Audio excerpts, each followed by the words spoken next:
తమ్ముడు, let's do కుమ్ముడు.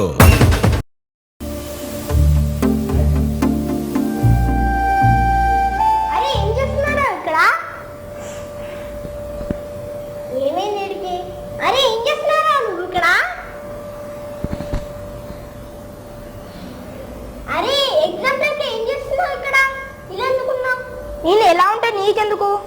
ఎలా అంటే ఎలా? అదే ఎలా? సబ్జెక్ట్ రాయడానికి కోపమా, లేకపోతే నాన్న ఫీజు కట్టేటప్పుడు కోపమా, మరి ఇంకేంటి? ఎవరి మీద కోపం చూపిస్తే ఏంటి? ఎగ్జామ్ రాసేది నేనే కదా, మరి ఇంకేంటి? లైఫ్ లో సబ్జెక్ట్ కానీ ఎగ్జామ్ కానీ రాయడం నా వల్ల కాదు. ఈ చదువు నాకు అస్సలు వద్దు. ఏంట్రా స్లిప్ పాకెట్లో పెట్టుకున్నా? మంచి కాపీ చేద్దాం అనుకున్నా. చేస్తున్నా దా కాపీ చేస్తా. గాడి వద్దు, ఎవరు పడితే ఆడి కాపీ చేస్తారు. నాకు ఎవరి గురించి చెప్పడం నా వల్ల కాదు. ఒకవైపు టూర్స్కి వెళ్తారు, ఒకవైపు ట్యూషన్కి వెళ్తారు, ఇప్పుడేమో ఎగ్జామ్ రాయడానికి వెళ్తున్నారు. మన ఎగ్జామ్ రా, మన ఎగ్జామ్, వేరే ఎగ్జామ్ కాదు ఇది.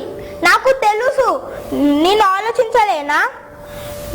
ఈ వెరైటీ ప్రశ్నల గురించి ఆన్సర్ వెతకడానికి నా వల్ల అస్సలు కాదు. నేను ఇలానే ఉంటా, నేను నాలానే ఉంటా. మరి ఇంకేంటి? చదివే ఎగ్జామ్స్ రాసేటప్పుడు కోపమా నీకు? రాసేటప్పుడు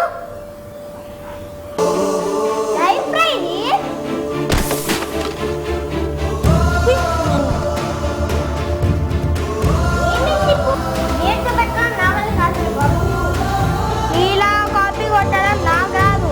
నువ్వు కాపీ కొట్టి ఎగ్జామ్స్ లో పాస్ అయ్యి ఇలా వచ్చావు. పోయి కాపీ కొట్టుకుపో.